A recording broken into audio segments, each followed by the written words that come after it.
इस वीडियो में हम जानेंगे हेपेटाइटिस सी के बारे में।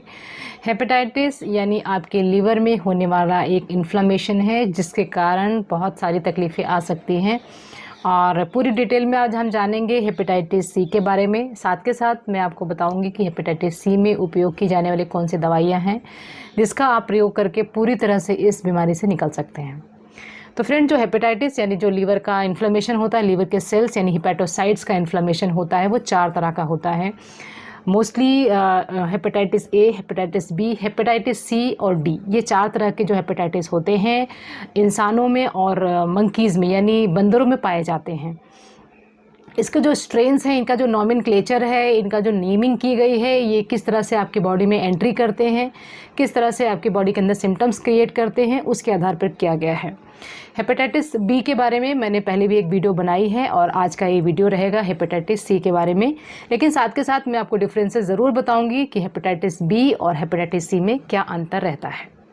तो फ्रेंड, जो हेपेटाइटिस सी होता है ये एक ब्लड बॉर्न इन्फेक्शन होता है, यानी अगर किसी को हेपेटाइटिस सी पहले से है और उसके साथ आप कांटेक्ट में आए हैं, आपका ब्लड से के थ्रू कांटेक्ट हुआ है, तब वहाँ पर आपको हेपेटाइटिस सी हो सकता है। जैसे कि अगर किसी को हेपेटाइटिस बी का इन्फेक्शन ऑलरेडी है और वही इंजेक्शन आपको लग गया, यानी ब्लड डोनेशन जब करते हैं तब हो सकता है, या बहुत सारे लोगों में जब वो ड्रग्स लेते हैं वो इंजेक्शन के थ्रू लेते हैं, तो उसमें भी अगर किसी को हेपेटाइटिस बी है और वही दूसरे ने यूज़ किया तो उसको भी हेपेटाइटिस बी हो सकता है। इसके अलावा इन्फेक्टेड इंसान का रेज़र यूज़ करने से या इन्फेक्टेड इंसान का ब्रश वगैरह यूज़ करने से भी हेपेटाइटिस आपको हो सकता है। लेकिन सबसे इम्पॉर्टेंट चीज़ ये देखने वाली है कि हेपेटाइटिस सी आजकल इतना तेज़ी से फैल रहा है कि क्योंकि टैटू का ट्रेंड बहुत बढ़ गया है और टैटू के टाइम पे लोग इतना ध्यान नहीं देते हैं कि जो टैटू करने के लिए जो टूल यूज़ किया जा रहा है वो स्टरलाइज्ड है या नहीं है, और उसके कारण भी कई केसेस में देखने को मिला है कि हेपेटाइटिस सी फैल जाता है। Hepatitis C exclusively blood borne infection है। इसका जो फैलता है ये इन्फेक्शन सिर्फ ब्लड के थ्रू या ब्लड के जो कॉन्टैक्ट्स होते हैं उसके थ्रू ही फैलता है, यानी ब्लड डोनेशन में या गलत आपको ब्लड ट्रांसफ्यूजन हो गया, प्लेटलेट्स मतलब कभी भी आपको ट्रांसफ्यूजन की ज़रूरत पड़ी और गलत इंसान का ब्लड आपको मिल गया, उस समय भी आपको ये इन्फेक्शन हो सकता है। तो इन्फेक्शन ब्लड बॉर्न होता है हेपेटाइटिस सी का, और आपकी बॉडी में आने के बाद ये जो सिम्टम्स क्रिएट करता है ये करीब 45 दिन के बाद करता है। यानी अगर आपका किसी इंसान के साथ कांटेक्ट हुआ और उसके 14 से लेकर 80 दिन, जिसका एवरेज टाइम 45 दिन होता है, आपको इसके सिम्टम्स देखने को मिल सकते हैं। शुरुआत में जो सिम्टम्स देखने को मिलते हैं वो काफ़ी ज़्यादा कंफ्यूजिंग होते हैं। पेशेंट को पता ही नहीं चलता है कि उसको वायरल हुआ है या हेपेटाइटिस सी हुआ है। काफ़ी ज़्यादा कंफ्यूजिंग होते हैं। वही वाले सिम्टम्स आते हैं, लेथार्जी रहती है, पेट में दर्द, भूख नहीं लगना, थकावट महसूस होना, कई बार नाउजिया या वॉमिटिंग हो सकती है। कई बार थोड़े दिन और केस अगर आगे चलता रहता है तो यूरिन डार्क हो जाती है और स्टूल का कलर क्ले कलर हो जाता है। लेकिन ये सिम्टम्स इतने तेज़ नहीं होते कि किसी को ऐसा लगे कि मुझे हेपेटाइटिस हो गया है। काफ़ी ज़्यादा पेशेंट इसको वायरल समझ करके वेट करते रहते हैं। तो फ्रेंड, जो ये हेपेटाइटिस सी होता है ये अगर 6 महीने के अंदर क्लियर आउट हो जाता है तब इसको हम अक्यूट हेपेटाइटिस बोलते हैं। अगर 6 महीने तक के बाद भी आपके अंदर शरीर में वायरस बना हुआ है तो उसको हम क्रॉनिक हेपेटाइटिस बोलते हैं। जो हेपेटाइटिस सी होता है इसमें ज़्यादातर केसेस में क्रोनिक केस ही बनता है, मतलब शरीर से उतनी ईजिली ये वायरस नहीं निकलता है। 30% लोगों में जिनकी इम्यूनिटी बहुत अच्छी है, उनका डाइट बहुत अच्छा है, वो अल्कोहल या स्मोकिंग वगैरह नहीं करते हैं, तो उनके केस में ये वायरस अपनी बॉडी से निकल जाता है। लेकिन 80% केसेस में ये रह जाता है शरीर में और फिर आपको क्रॉनिक हेपेटाइटिस क्रिएट करता है। तो इसलिए ये पहचान बहुत ज़रूरी है। और हेपेटाइटिस बी की अगर मैं बात करूं तो हेपेटाइटिस बी में ज़्यादातर केसेस में ये वायरस निकल जाता है और कुछ ही लोगों में रह जाता है।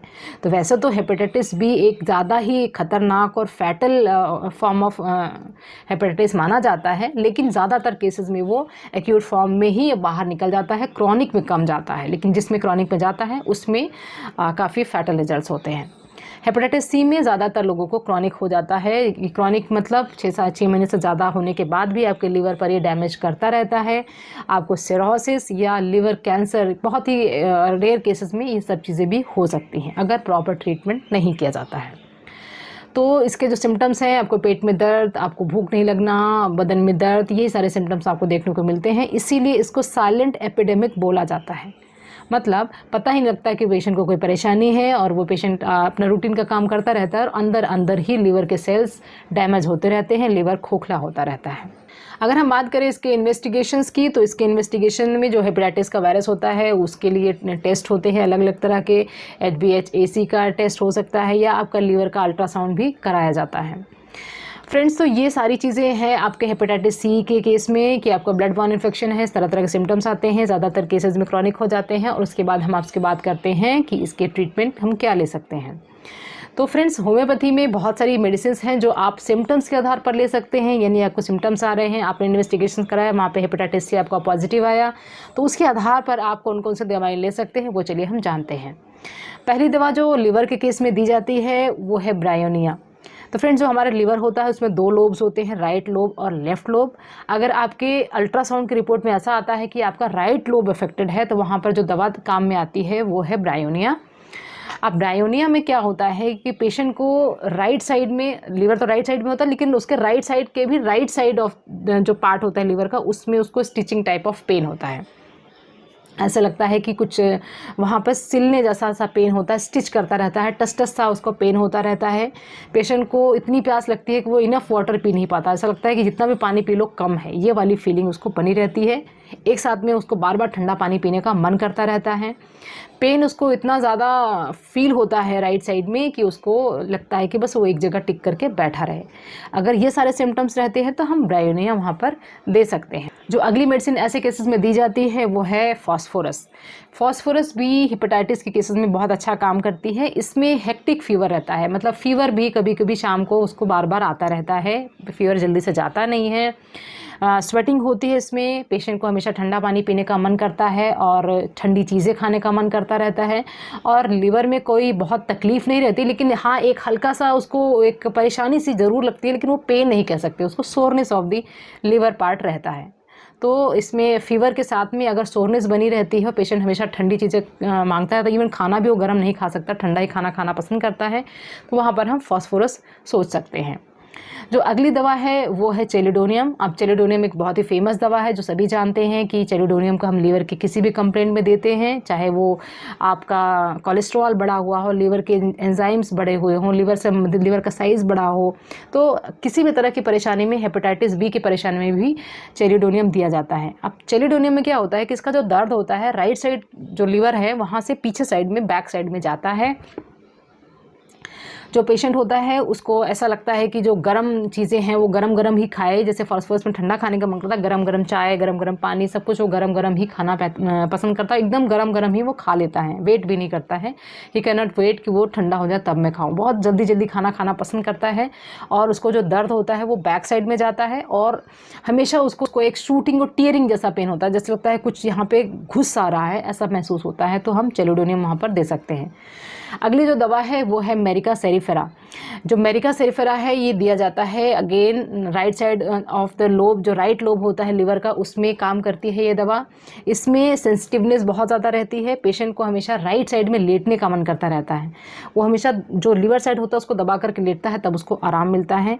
ये अगर सिम्टम्स रहते हो तो हम मेरिका सेरिफेरा दे सकते हैं। एक और दवा जो हेपेटाइटिस सी के केस में अच्छा काम करती है वो है पोडोफाइलम। अब पोडोफाइलम के केस में क्या होता है कि पेशेंट को कभी कभी नाउजिया सा फील होता है, कुछ भी खा लेता है तो लगता है कि खाना सारा बाहर निकल जाएगा, वो खाना को देखना भी नहीं चाहता है और भूख उसकी एकदम कम हो चुकी होती है, तो वहाँ पर हम पोडोफाइलम दे सकते हैं। बहुत सी और सी दवाइयाँ हैं जो दी जा सकती हैं, जैसे कैलिकार्ब है, ये भी दवा दिया जाता है जब बहुत ज़्यादा वीकनेस महसूस करता है पेशेंट, कमर में दर्द के साथ साथ लीवर का पोर्शन बहुत ज़्यादा परेशान करने वाला होता है, वो भी दिया जाता है। तो ये सारी दवाइयाँ हैं जो पेशेंट के सिम्टम्स के आधार पर चूज़ की जा सकती हैं। लेकिन अगर आपको हेपेटाइटिस सी की परेशानी है तो आप चेलिडोनियम दे सकते हैं, आप मेरिका सेरिफेरा दे सकते हैं, और एक और दवा है कार्डस मेरियनस। जो कार्डस होती है ये मेडिसिन बहुत ही ज़्यादा अच्छी है, चेलिडोनियम के बाद नंबर 2 दवा होती है जो लिवर के सिम्टम्स में दी जाती है। अब कार्डस मेरियनस में क्या होता है, पेशेंट को ऐसा लगता है जैसे लिवर का साइज़ बढ़ा है और उसको प्रेशर सा महसूस होता है, जैसे लगता है उसको लिवर का साइज़ इतना बढ़ गया है कि सांस की नली पर उसका दबाव आ रहा है और उसके कारण उसको सांस लेने में भी तकलीफ हो रही है। मे बी कि अल्ट्रासाउंड की रिपोर्ट में भी हिपैटोमेगाली आया हो, लेकिन उसको महसूस ऐसा होता है कि उसको सांस में तकलीफ हो रही है और प्रेशर सिम्टम्स उसको महसूस हो रहे हैं, तो उसमें हम कार्डस मेरियनस दे सकते हैं। वैसे मैंने हेपेटाइटिस बी के वीडियो में भी बताया था कि अगर आपको लीवर की कोई भी समस्या होती है तो वहाँ बार चेलोडोनियम और कार्डोस लेना है। मेरिका सेरीफेरा आपको तब लेना है अगर आपको उसके साथ सिम्टम्स मैच होते हैं या अगर आपको ज़्यादा ही तकलीफ बनती है। अदरवाइज़ यही 2 मेडिसिन हैं जिससे आप लीवर से रिलेटेड सभी परेशानियों में काफ़ी हद तक आराम मिल सकता है। अगर हम बात करें ट्रीटमेंट की कि क्या हेपेटाइटिस सी का जो ट्रीटमेंट है वो पॉसिबल है, तो यस फ्रेंड्स, हेपेटाइटिस सी का वायरस पूरी तरह से बॉडी से निकल जाता है। हेपेटाइटिस बी का जो वायरस होता है वो काफ़ी ज़्यादा ज़िद्दी होता है, उसका पूरी तरह से ट्रीटमेंट पॉसिबल नहीं होता है।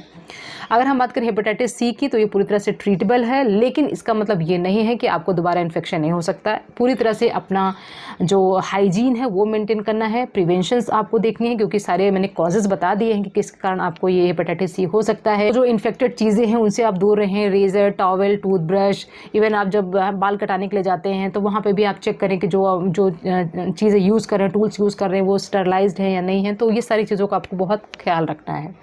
तो फ्रेंड्स, हेपेटाइटिस सी के बारे में ये थी आज की इंपॉर्टेंट वीडियो। आई होप कि ये इन्फॉर्मेशन आपको पसंद आई होगी। अगर आप मुझसे डायरेक्टली बात करना चाहते हैं तो कॉल मी फॉर ऐप का यूज़ कर सकते हैं, जिसकी बाकी की डिटेल्स आपको डिस्क्रिप्शन में मिल जाएंगी। अगर आप मेरे साथ पर्सनल कंसल्टेशन बुक करना चाहते हैं तो क्लिनिक के व्हाट्सएप नंबर 7017991940 पर व्हाट्सएप करेंगे तो आपको सारी डिटेल्स मिल जाएंगी। Thank you for watching this video. Take care.